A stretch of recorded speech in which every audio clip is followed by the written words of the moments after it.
Welcome back to Camp Honor. Your host here, Matt, and Nick Lambert. And we're excited. We're hoping you're liking the content. It's just mostly deeper dives into the hunts and the experiences of Camp Honor. We want to bring you on a little bit of the inside, but then also those insides of those to a little bit more of inside of us. Yeah. Like what drives us, what we love about hunting is, and draw you guys into. And we I think it was in one of the last episodes, we were like, hey, we love your comments, we love your feedback. Not that we'll listen to it, but we would take it. We would take constructive feedback. So this hunt was so this is episode number 6, and this hunt that we're going to talk about today was our 4th Camp Honor hunt. Okay. And this is like our podcast. It's like the group of guys in your garage, your hunting buddies. So that's what we talk about. Like we just talk just like that. So this was an Army Ranger. Came back, deployed several times to Afghanistan. Yeah, I remember. So local guy here to where we're from in north of Dayton in the Miami County area of Ohio, and comes from a family like him and his 2 brothers. All 3 of them served the country in special ways. One of them with like the Delta part of the Army. One of them was a rescue swimmer in the Navy, and then you had Josh, who was an Army Ranger. And man, just good people, all around good people. And so, again, another referral from his brother to me, that I have a relationship with him. And man said that he could use some solid dudes in his life that can, and at the time he was just getting into whitetail hunting. This is his first year. Well, I think he went with his brother. Yeah. But he hadn't shot anything yet. Like it was a God moment, really. That God, and so I remember hooking up with Josh and saying, "Hey, dude, let's go practice in the summertime, do a little archery." And we're blessed, and I don't want to give the location away, but we got an area in our area that you can shoot archery from elevated platforms. And so we met, and we just got to talk, and he'd been through some things in life, and so just hearing his story and being a part of his overall testimony is special to me. It's like this was a special hunt for sure. Not that all of them aren't. This one, they all are special, but this was pretty special. I think this was more special for us because, well, besides the last one where you didn't know the guy at all, like this is where we kind of knew the family, but we didn't really know the guy until you get to know the guy. Yeah. And so, and then hearing, I don't know. It was super. This one was near to my heart because I got to know him just by going and shooting some archery with him. But man, we had an awesome time with Josh. And so you want to bust into a little bit of the hunt. So I got to go out, and I would say this, and you'll hear in the future, we got to be a part of another Army Rangers experience. Our military. Very driven. Very driven. Because there's a lot going on in our country right now. Yeah. Right? And you got 2 children that are serving. And so I want this episode to, we were going to go in a direction, and we'll still go in that direction of actual harvesting meat. Like the wild meat is today's theme. Like it isn't just, we aren't just going out killing. Like that's, you have to kill to harvest. And so we're about harvesting. But I think it's like special because of our military. And you served, I served, and this Josh served. And we are now, again, a lot of uncertainty with our country and the Middle East. And a lot of people get caught in the minutia of why are we there? Why are we this? Why are we that? I would just say, and I won't get on a huge soapbox here, but I will get on a little bit of a soapbox, that we're defending all of this. Like I tell my son all the time, we are so blessed to live in a country, to have the privileges that we have. And not just the privileges that we have of nice cars, nice houses, like being able to go anywhere and be able to, go to Chipotle or do all these things where a lot of countries don't have that, by the way. I think more to the core values of our country, if that makes sense to you. Like that's what I want to get to with Josh and others and your son, your daughter, the next generation is our country celebrates 250 years this year. In July is going to be a special day of the independence of this country. Celebrates 250 years, and a lot of people predicted early on in our country that it wouldn't last. Like this democracy doesn't make sense.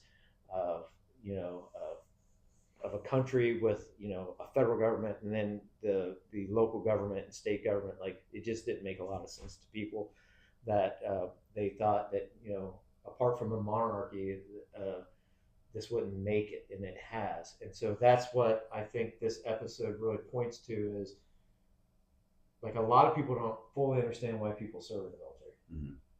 Like, well, you just the Vietnam era and then the Korean, World War II, all these different conflicts. And I would say, I know you and I know me, it's like to protect these rights that we have, that it is special. We are there's not a lot of other places in this world that are like America.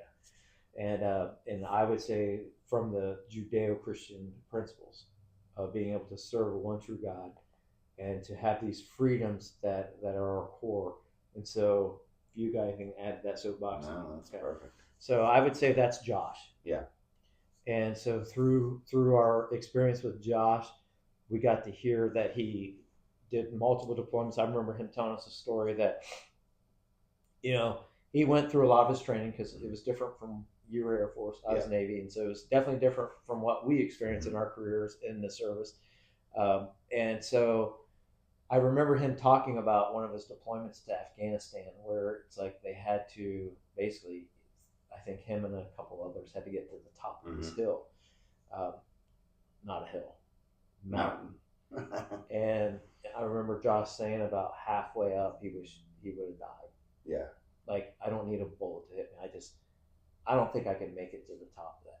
And he did, because that's what Army Rangers do. And then only to have them helicopter in the rest of his troops. But I would say this from Josh, and that's what I want overall picture of people that are watching this, listening to this, is our military is freaking special. Yeah. Like, I've encountered dudes, like, dude, we've hit all branches. Like, we had one of our last episodes. Coast Guard. Well, we got a guy, like in the future. Oh, okay. We got a guy. We need that. I know a guy, and so anyway, I just want the people who listen to this that you need to be so proud of the people, the men and women that are serving this country, and the skill level that is. All points back to when I started shooting with Josh. He was new to the compound, and the dude was good. He was really good. Oh yeah, I was in the stand with him when he. And so I was like, and I even said, "Ooh." And I don't think a lot of people fully understand the skill and the just the training, like I don't know, like the mindset, like the whole package of our military. And because you can't get that watching the news, you can't get that like watching a movie. But when you interact with these people on the level that we get to, we're blessed to be able to do that. And I hope the rest of my life I'm able to spend time with people who serve our communities. Just like our fire department, not to brag on them, but we pulled a guy that was actually on fire out of a house last night, and saved this guy. And so, rabbit trail. But I want to get back to Josh, and so being around him, watching him shoot, watching the mindset of him wanting to do this and putting so much effort in, like there are a lot of people. There are a lot of people like you've been a part of this, and I want to say that for you hunters that you think it's cool and you're like, oh, I want to do this, but you don't want to put forth like you can tell right away with people and their mindsets of like, well, how much effort you want to put into this, like what do you want to do, and are you going to take out a sports car to the hunting land, and then like what are you going to do when you harvest an animal? You think about that yet? Where Josh thought about everything, very detailed. Like he had little targets with the deer of where you're supposed to shoot the deer.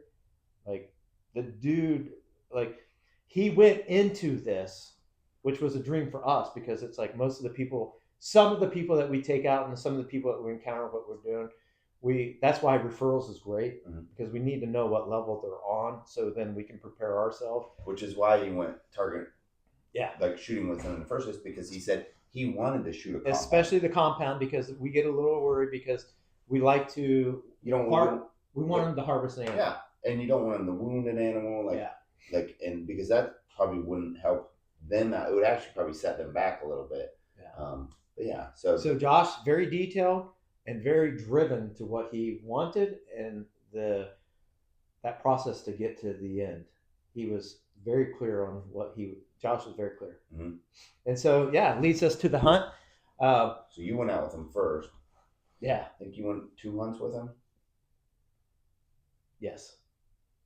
And just an amazing guy. And I know right now he's in a season where, like, watch the hunt, and like he's probably on his own way, but there is secretly part of me that's like I still text him. He deserves a good woman, a good godly wife, and I'm telling you what, that would be whoever lands Josh is going to be happy forever. Yeah, God's going to answer prayer for that lady. Yeah, because he's that, and he told us he can't wait to be a father one day. Yeah, and it's like so, and just serve his country. Then he just and that's what we're finding too. Some of these people, especially like I was fortunate. Like I would have loved to been able to serve my country. I would have done anything that my country asked me.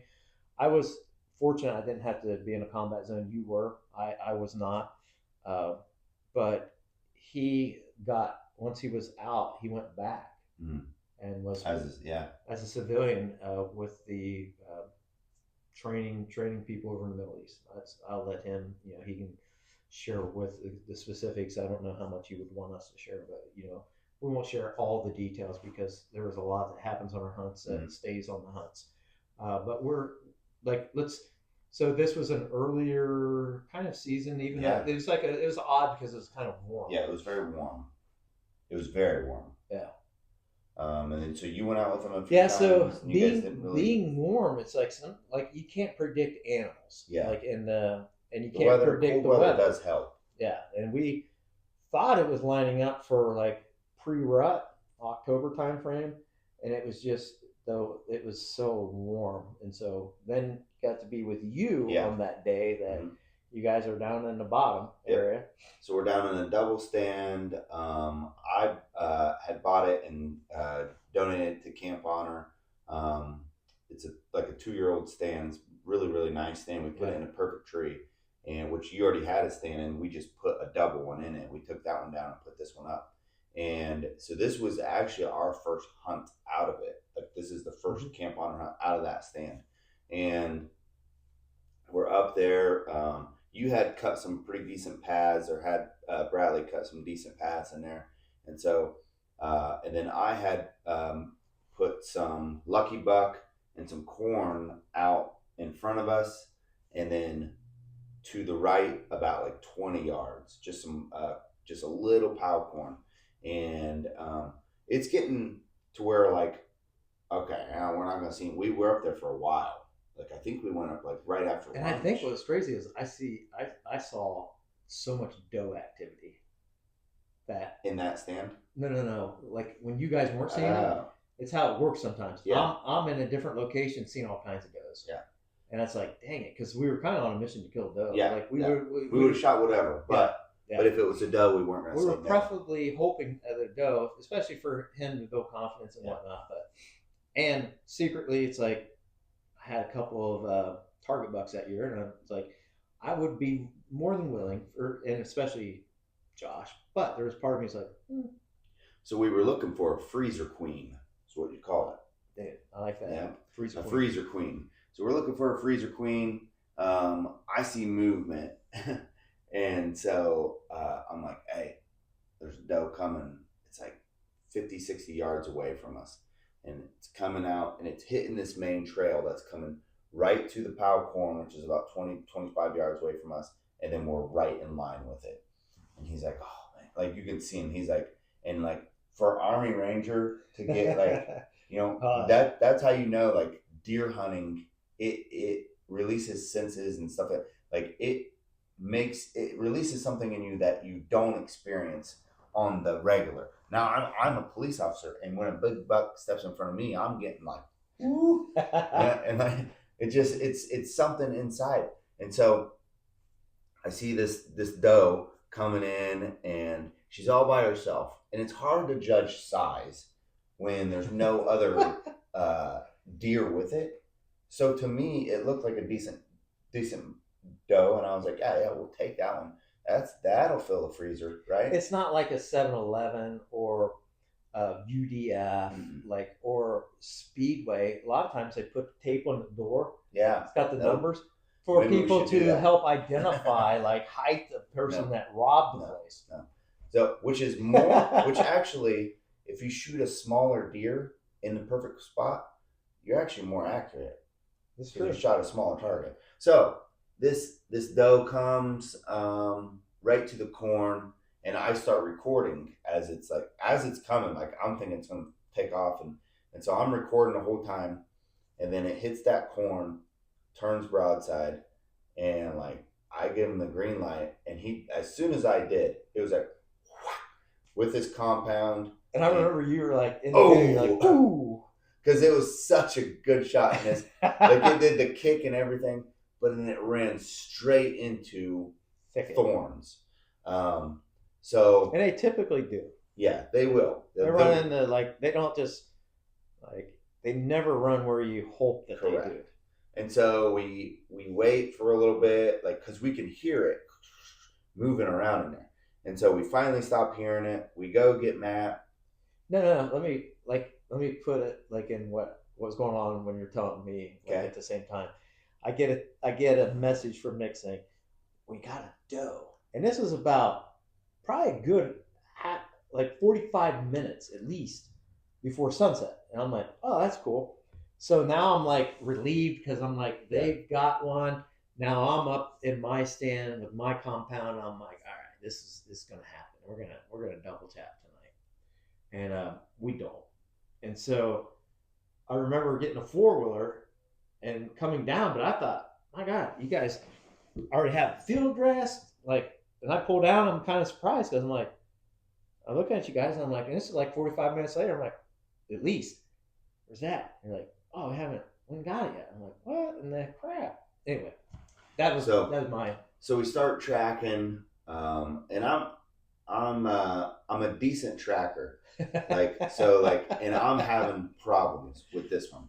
And like I said, I've found a lot of the deer that I've shot, but this one is giving me fits, like no blood or like a spot here, nothing, and like I'm like, man. So finally, I just find a trail that it like maybe would have ran across. I pick up blood, and like it's very sparingly. I get to where I think it could be, and it's literally right in the middle of the thicket. So me and Josh, I call him over there. I find it. I call him over there. He comes over. He lays hands on it. You could tell, like it was like a thankfulness to Mother Nature and the land, and to us, like people were just.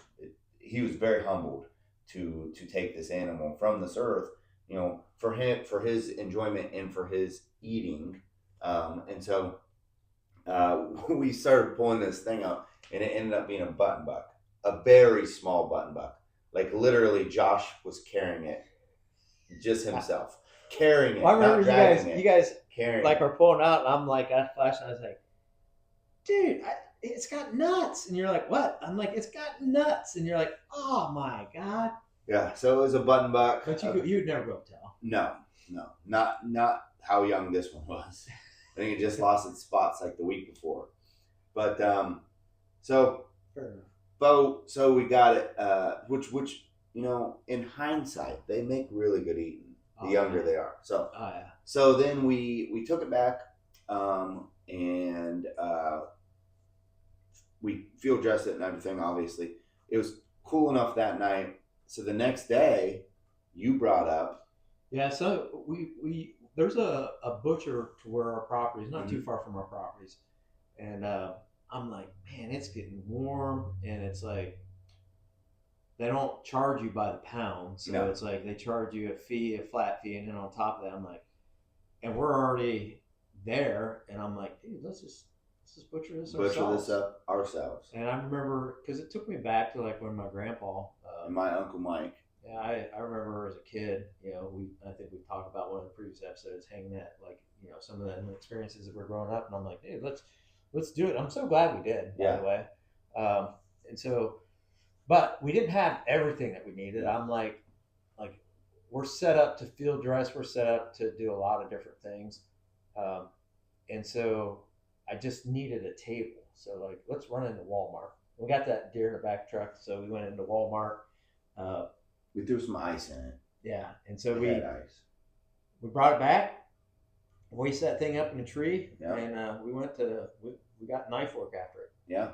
Yeah. And it doesn't take long. Like, And I really think too, by us doing that, especially since it was small, we definitely harvested more meat than Oh, we would yeah. have got from Oh, the yeah. the butcher. yeah. Like Or we, you wouldn't have got your own meat. we got the ribs on that. Yep. So Yeah, we cut did you the ever ribs talk up. to Josh? He I mean, I ribs- talked to him a little bit the about ribs it. would probably be so good smoked. It probably, like, you know how, like, sometimes Slow you get, like, a rubbery Yeah. rib? Probably, like, they would turn into that. Because they were so little. Yeah, so, yeah, we cut the ribs off. We got every ounce of meat that we could get off of that deer, and I Yeah. felt very proud. Like, Yeah. I mean, we did a good job cleaning it. You guys were like doing it in bulk. I was cutting up the finer parts Mhm. and basically did it right there at the property. And but it did initiate. And you had to move fast, too, because it was warming up now. Yeah, and bugs weren't too bad though. No. But it did for us anyway. It was a unique experience and one that we hope to continue with Camp Honor to do that as much as possible. Yeah.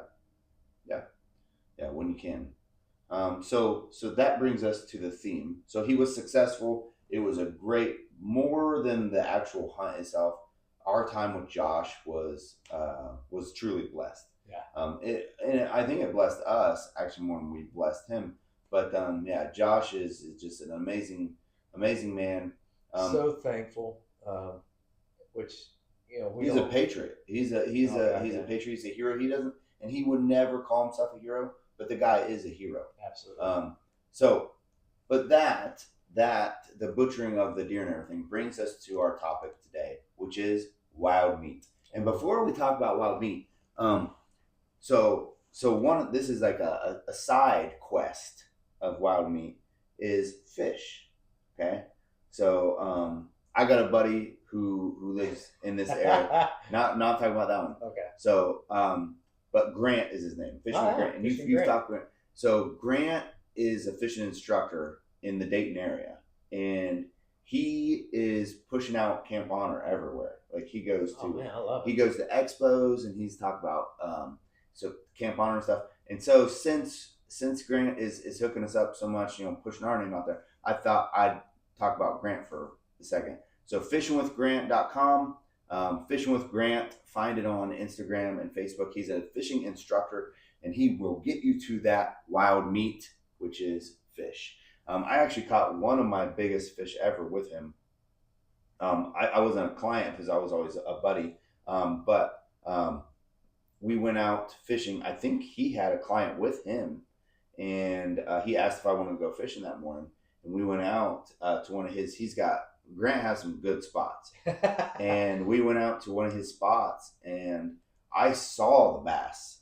It just looked enormous, and I was like 20 feet off of the bank, and I was like, Grant, there was a huge bass, and he was like, I'm trying to catch it, and so I threw in I like a chatterbait.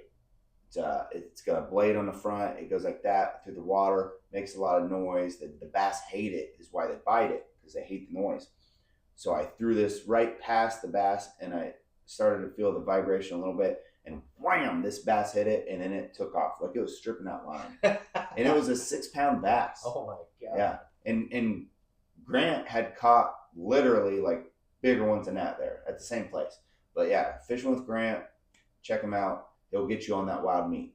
So back to our wild meat though, we've eaten a lot of good wild meat, Oh my not gosh. just venison. I mean, venison. Like our family like lives off of venison, so we. Yeah, so like in growing up, like even though my father hunted, we were kind of like the family at the time was like, oh, it's wild game, like it's venison, it tastes funny. So Which it doesn't. it would be like putting it in chili, masking it, like trying to do like there would never been a steak at my in my childhood eaten venison, which is unheard of to me. Like, Yeah, it doesn't make sense to me now. Yeah. Like now as I look back, I'm like, Dad, what That's the only steaks I Dad, have. come on. And so my son would not be the same. My son would be like, give me a back strap right now. Like cook that thing up. Like just Dad, I'll get the olive oil, salt, pepper, and I'll fire your grill up. You put that thing on there. I'm gonna eat it. So my wife now, like she grew up city slicker, I would call her. She same thing. Like once you start, like it becomes a thing where it tastes better than store bought stuff. Like it just like then I have now almost an aversion to store meat because I can like store meat. I can't even hardly tell if somebody laid down and they have a blind test. Like was that a porterhouse sirloin or fillet? I'd be like, I can't really tell. But throw down venison.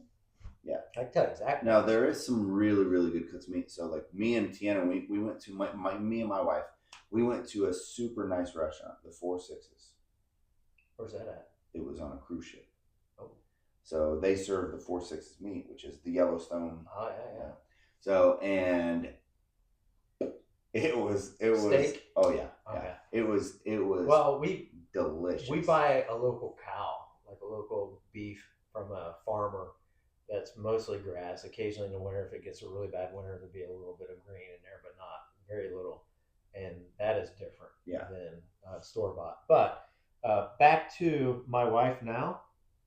Like so we had the fun experience on our property. This was a few years back of wild hogs. Yes.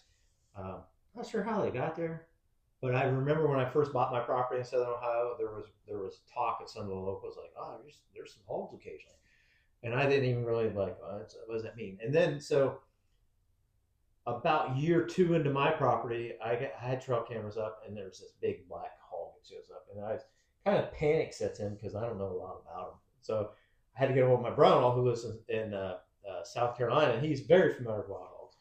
And so because there's this thing of like my property, I work hard to keep it like trying to get deer, and all of a sudden you hear about wild hogs and how bad they are for your property. And so long story short, we'll get to the part where me, you, and another Richard were out there and hunting over sour corn for 2 days in the cold. I barely saw a cardinal. So I think we've talked in one of the episodes where we got to shoot these hogs, and it was just wild fun. Yeah. And so we'll get to the point of the meat. And so we have a friend down there that's got some of the largest hands I've ever seen on land. By the way, he lives down there. And he's like, "Here's how you do it, boys." And he's like going in there, and I'm like, "Oh my god, dude, watch your fingers." And we very quickly made quick work of 3 hogs. And we get the hams, front shoulders, which front shoulders on any animal comes off so easy. Yeah. Like you got that knife work and it just like pulls right off. The back, you got a little bit to do with the ball socket. If you think of a human, you got your hips and you got those hip bones, kind of like an animal, 2 on all 4s, which is weird. Some people would think like the anatomy of a 4-legged creature, their front and their back legs are connected the same. They're not. And so they're a lot like us, our shoulder joints, which is different. But so you have your shoulders. We had on them hogs the shoulders. We kept the shoulders, the rear hams we call them, and then the back straps. And so my wife, she's like, I'm not eating that crap. That's wild hog. And so I have this this very very passion of mine called smoking, which grill is fun. Love a grill, but there's something about as a firefighter, smoke. I love smoke, and so I'm experimenting with these hogs, and I think I did a shoulder at one point in time, and didn't even really know, but I I put that shoulder in, smoked it, and then I told Judah, my son, he's a big boy. I'm like, dude, we're gonna have some some pork tacos, and oh my god, Nick, it was some of the best meat that I just like so juicy falling off that bone.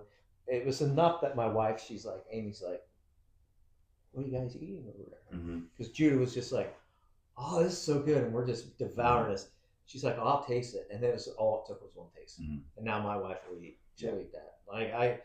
She trusts me enough to know, and that's where I was, and then talking about meat, connected with some people from Pheasants Forever, Pheasant Quail Forever, and talking about these guys were also gentlemen that like to shoot ducks.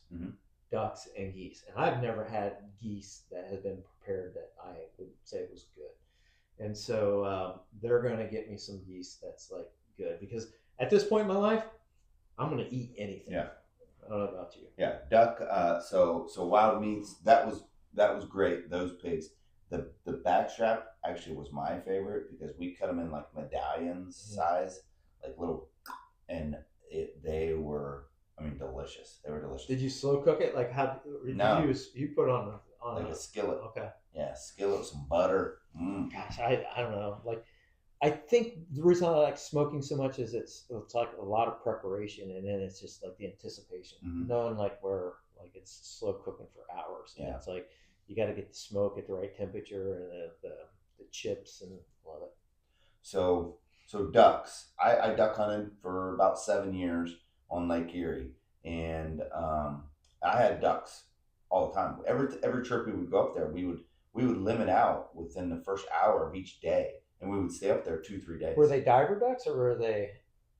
Because there's a difference, right? I'm not a big waterfowl guy, but I know that some of the ducks that are divers, sometimes people say there's a little extra preparation to make them taste as good as like a mallard. Well, so yes, but the way I was told to do it is you breast them. So you cut them, you like rip open their skin right there, rip that open, breast them just like you would like a hen, like an old laying hen. And then you don't really need their legs. Their legs are kind of useless. Although I did call our buddy over, Richard, and I said, if you want the legs, you can have the legs. And he, so you breast them and then you put them in cold water. Okay. And that takes the blood out. Okay. Because duck is actually a red meat, just like steak. It's a red meat. And so you put it in cold water. When the cold water gets bloody, you take it all out. You put it in another container of cold water, and you keep doing that until the water's kind of clear.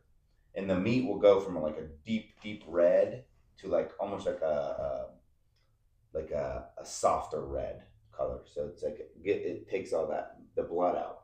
So then you can package it up, freezer pack. It's like I've done with you with well, I was blessed this within the last couple weeks to be, like I said, Pheasants Forever. We're going to link up with the local chapter here, and we're going to get a veteran first responder hunt in this next season. And so got to go out with Keith and John. And John is the wild game cook. He doesn't call himself a chef because he says he's taught himself everything. And so I will link it to this episode because I can throw a link. And I will just say John got me some brine.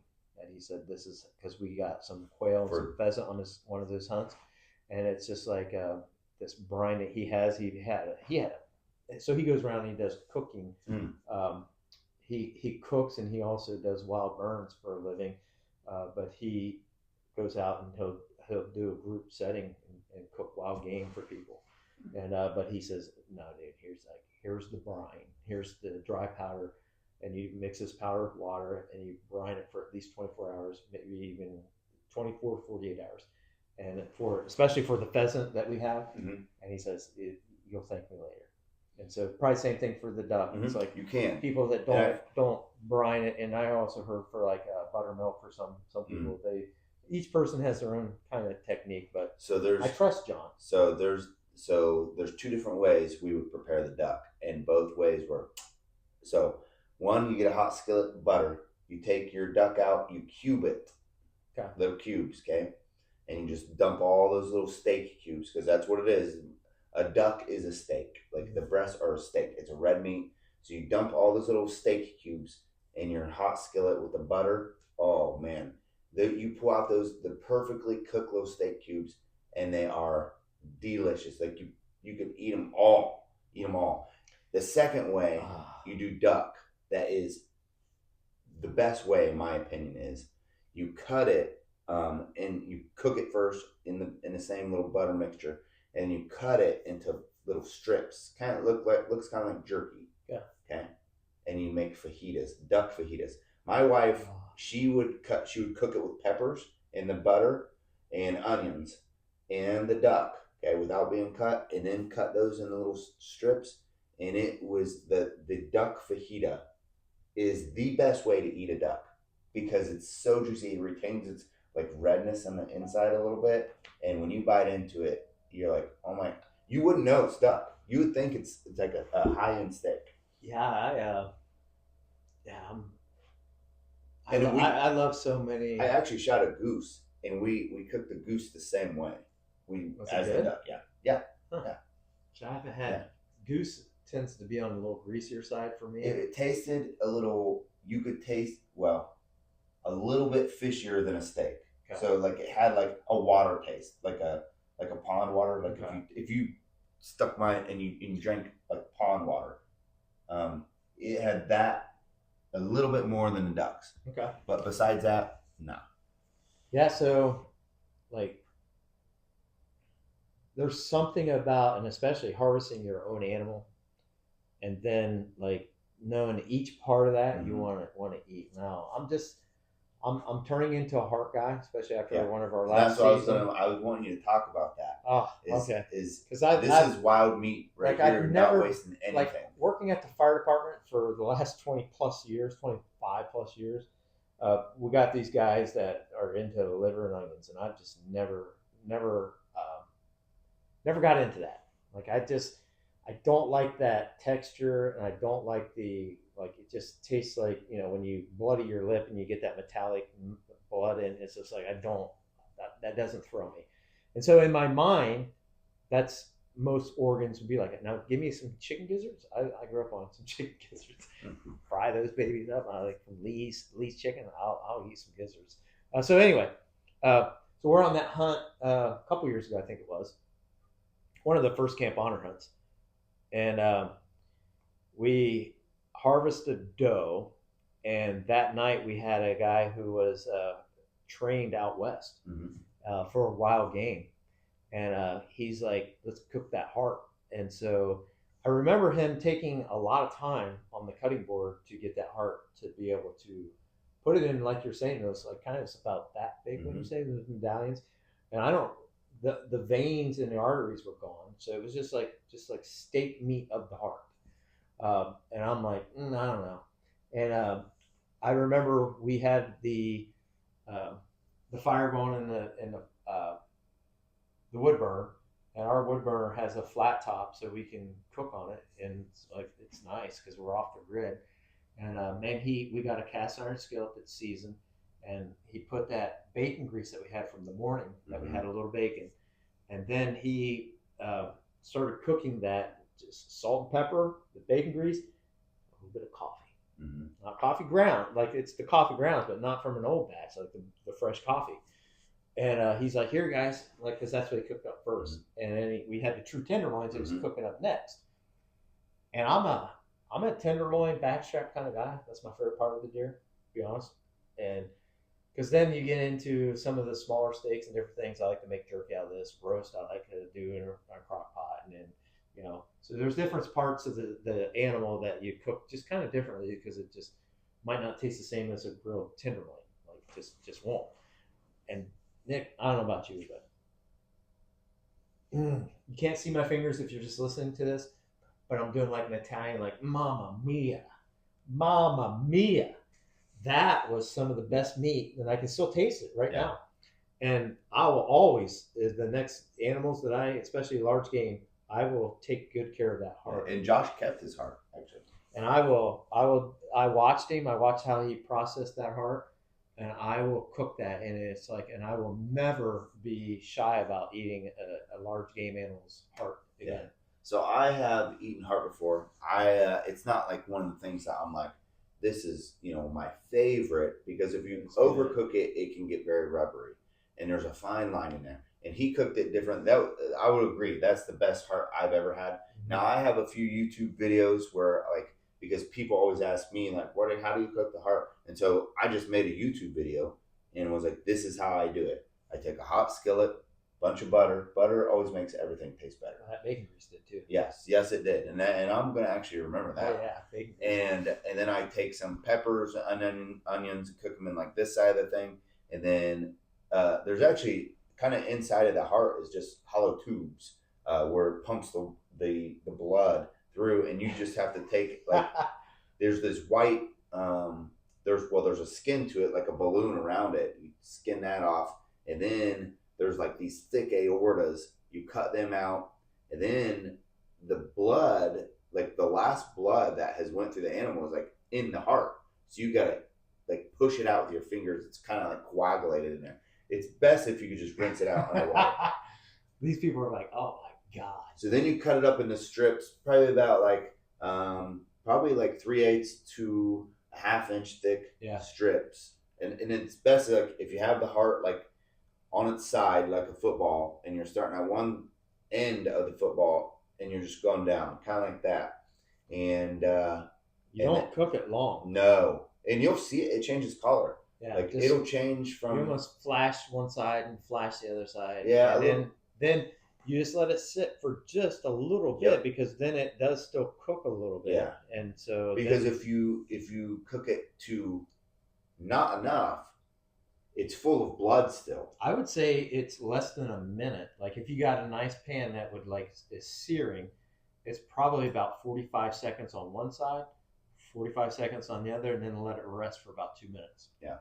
I cook a little bit longer, but I cook it at lower temperature in the skillet because I want to watch it. Like you watch it turn red to gray, and then I'll flip it, and then you get like a good char kind of on one side, and then it'll do the same on the other side. All I know is it's good. Yeah. Yeah. But yeah. So, have you eaten any of the pheasants yet? I have not. From the first one? No. Okay. I'm about to. So we've got a men's group that meets, and we're going to be in the future. I got some. I just got like I think I got one. It's either a shoulder or a hand left of that wild hog from last year. We're gonna smoke that baby up for some tacos coming up in May. The pheasant, I'm thinking about like that. If you look at the wild game cook, he does like sushi rolls out of the pheasant, and that's what I'm going to. The first time I do it, I'm going to try to mimic that sushi roll.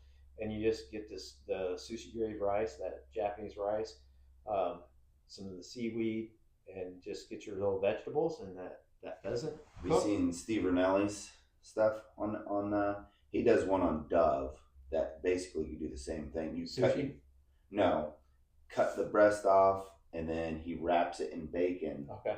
And I think he puts it in like a jalapeno. Yeah. So this is John, the wild game cook. He does like a variation that's like, because everybody does that. Like a lot of poppers. People do the jalapeno poppers. It's just a variation of a popper where it's like deconstructed and not cooked the jalapeno. You roll it up in that rice, and it's just the jalapeno's not cooked. People who like sushi rolls would really. I'm not a sushi kind of guy. I'm a cook. I am. I'm a cooked meat type of guy. So we want your comments. Yes. Because now we want to know what you like. Like link some of your favorite wild game, how you prepared it.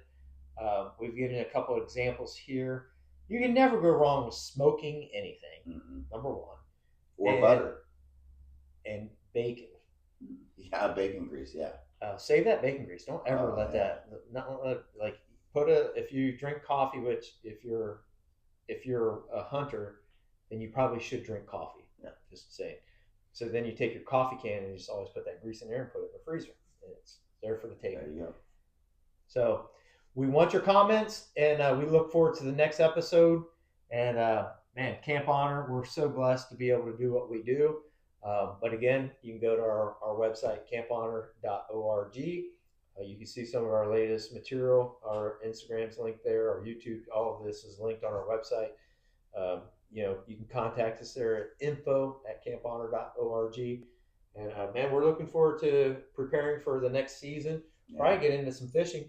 Oh yeah, because definitely. we're not just hunting. We're No. we're about the outdoors, and we did change even our website because it was like unique hunting experiences. Now it's like unique outdoor. I like it. Because I wasn't much of a fisherman. Mm-hmm. You have been, but we're gonna branch out. We're about the outdoors. Yeah. So So sidebar. Yeah. I took. We're doing a little a training at the church. So two of the guys never went fishing in Ohio. One never went fishing at all. I don't think he never caught a fish. Lives on an island. That's there. Lives on St. Lucia, an island, and just didn't fish. Okay. And so That's odd. Yeah. So two of them that are in the training, they were like, Okay. "Hey, we don't know anybody who fishes around here. We've been pointed to you." And I was like, "Let's go." So I took them fishing, and both of them caught their first bass in Ohio. Nice. So Okay. pretty cool being with people, even when they experience something like that, is really cool. Oh yeah. So All right. Well, we're gonna sign off, but again, we look forward to reading your comments. Let us know some of your recipes, some of your favorite wild game, and yeah, we'd love to connect. turkey season's coming up. I want to know your recipe on turkey breasts. I like it. All right. We'll see you later.